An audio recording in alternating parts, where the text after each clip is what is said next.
Tem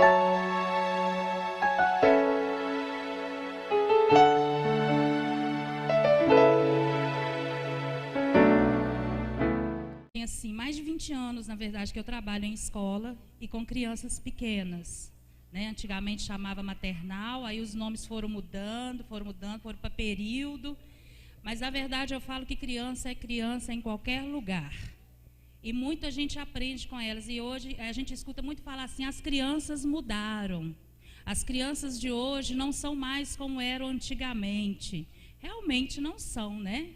Porque hoje elas têm muito mais vantagens do que nós tivemos. Mas elas são crianças e precisam e carecem das mesmas coisas que toda criança carece. E a maior carência de uma criança chama-se pai e mãe presentes.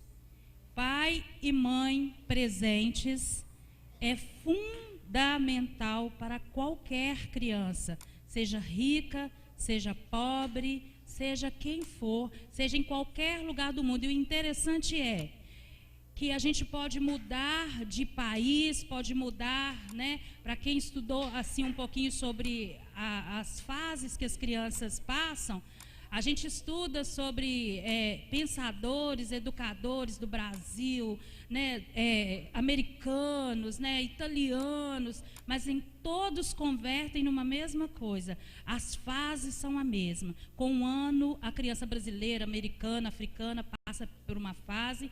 A mesma coisa que passa aqui, passa em qualquer lugar do mundo. E isso é fantástico. Então, em qualquer lugar do mundo que nós formos, criança é criança. E nesse tempo que eu trabalho em escola, a gente vai mudando de escola para escola, as pessoas perguntam assim, como é que é lá na escola? Eu falo a mesma coisa. E os pais de lá são mais tranquilos? Eu falei, também não, mesma coisa. Pai também é pai em qualquer lugar, né? E hoje eu queria falar sobre um pai em especial na Bíblia. Eu não sei, talvez alguns discordem de mim, mas eu sou apaixonada por Davi.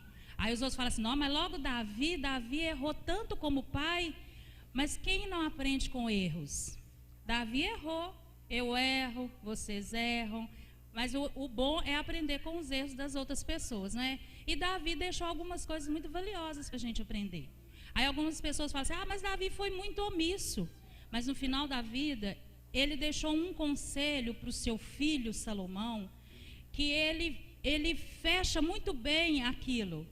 E se eu posso dar um título para essa mensagem é Apresentando Deus a seu filho. Sabe por quê? Porque todas as pessoas podem apresentar Deus para seu filho. A igreja pode, o pastor pode, o líder pode, o professor pode. Mas o que vai validar quem é Deus para o seu filho é você, sou eu. Eu tenho que falar de Deus para o meu filho. Você precisa falar de Deus para o seu filho.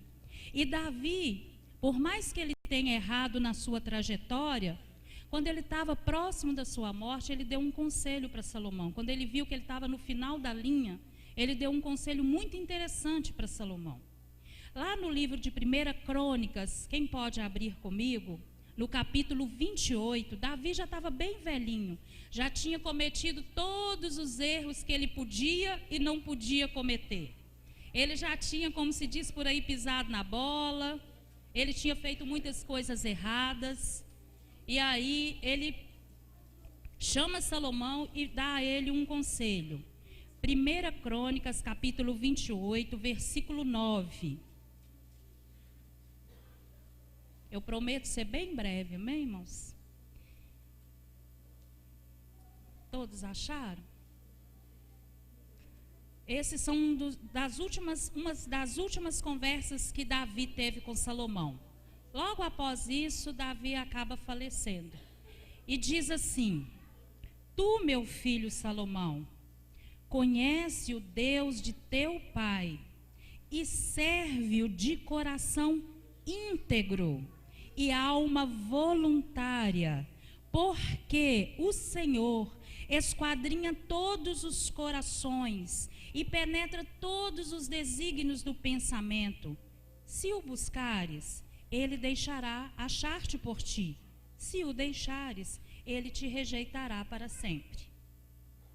Eu acho esse versículo maravilhoso, porque Davi resume tudo aquilo que ele viveu nesse conselho para Salomão. E ele começa falando assim, olha, ele dá um conselho, ele abre com um conselho: meu filho, conhece o Deus do seu pai e serve-o de coração íntegro.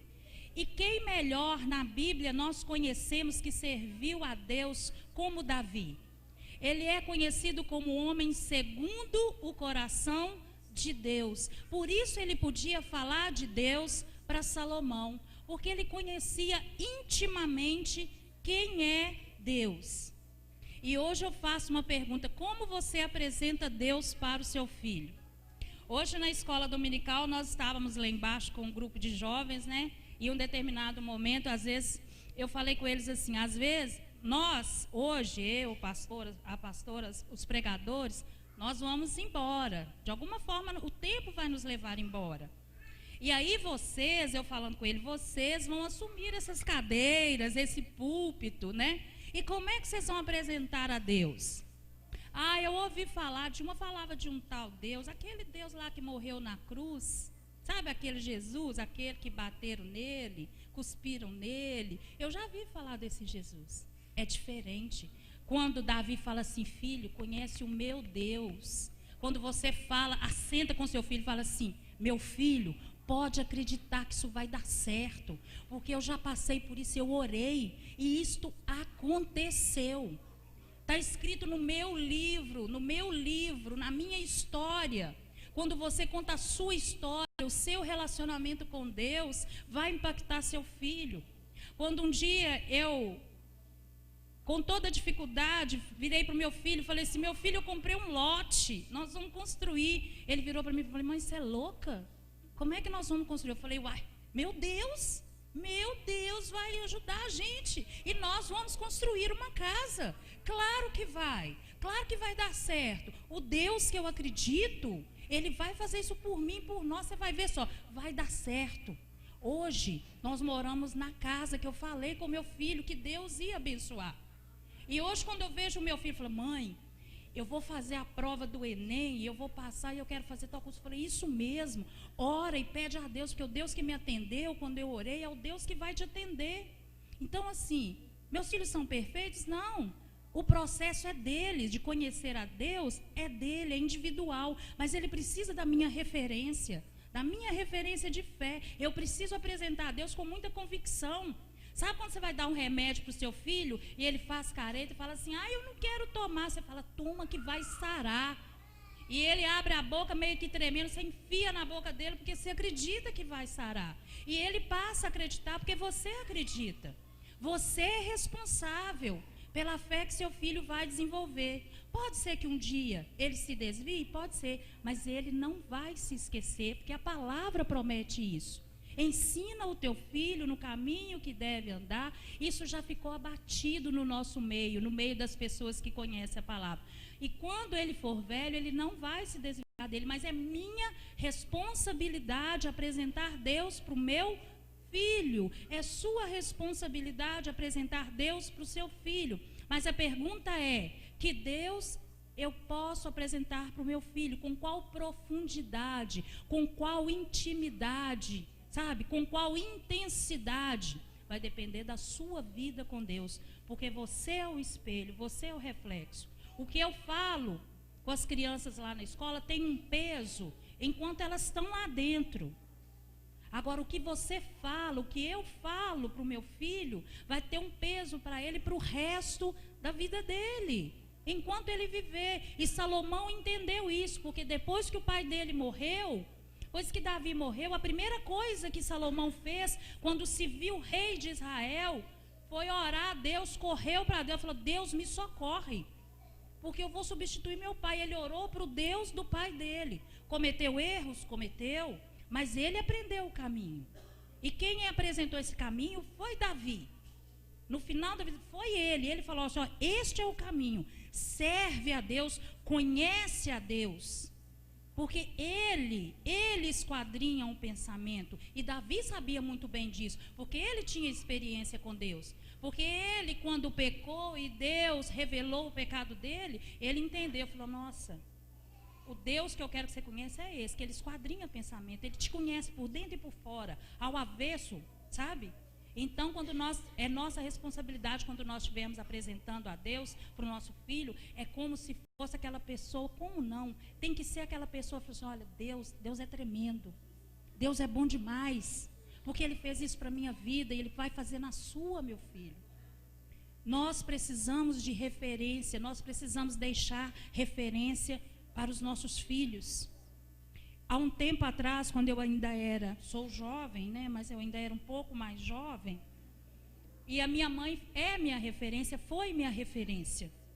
E eu não sei se eu já contei isso aqui, eu morava num lugar distante, era um final de rua, eu morava numa rua, eu acho que eu gosto de morar no final de rua, porque hoje também eu moro no final de rua.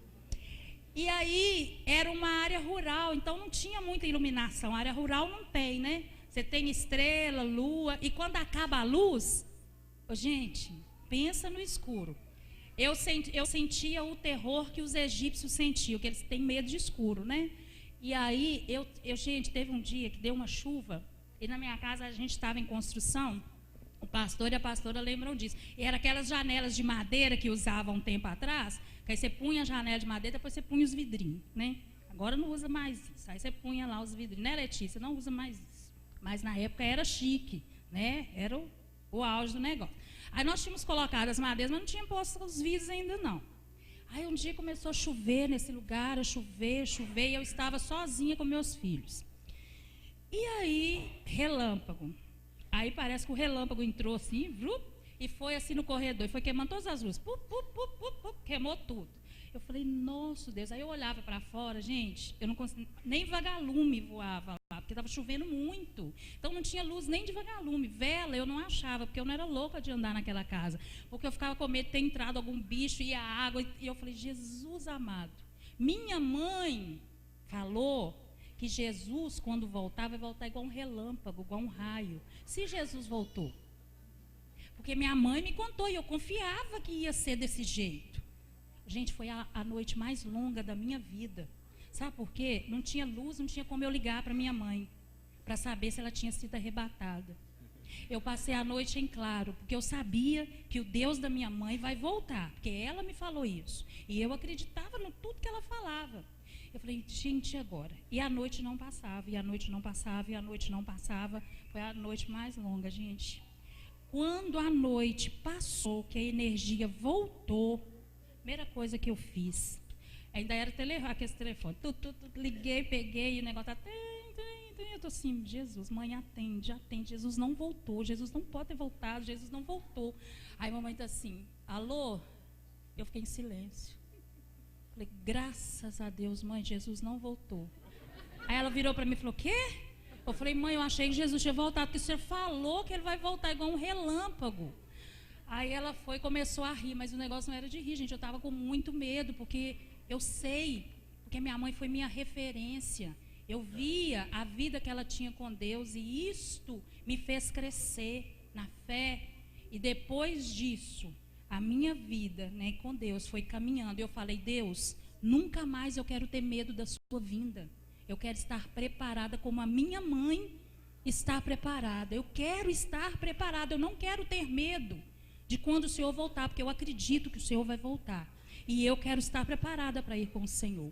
Mas foi a minha mãe, foi o que ela me ensinou. E eu louvo a Deus pela vida dela. Louvo a Deus, ela foi a minha mestra. Né? Eu não chego nem aos pés dela, mas ela foi minha mestra, né? E isso eu estou dizendo para vocês terem a noção de que, mesmo quando vocês não falarem para os filhos de você verbalmente, o seu testemunho, a sua fé, o seu choro lá de joelho, seu filho vai ver. Hoje, quando às vezes a porta do meu quarto está fechada, eu estou lá dentro, às vezes meus filhos batem assim, mãe, você está orando? Eles sabem o que eu estou fazendo dentro do quarto. Às vezes eu estou orando. Então, eu preciso ser referência para os meus filhos. Você precisa ser referência para os seus filhos. Não tem como transferir isso. A igreja pode te apoiar, o pastor pode te apoiar, o grupo de jovens pode te apoiar, mas ninguém pode fazer o que você deve fazer pelo seu filho. Amém?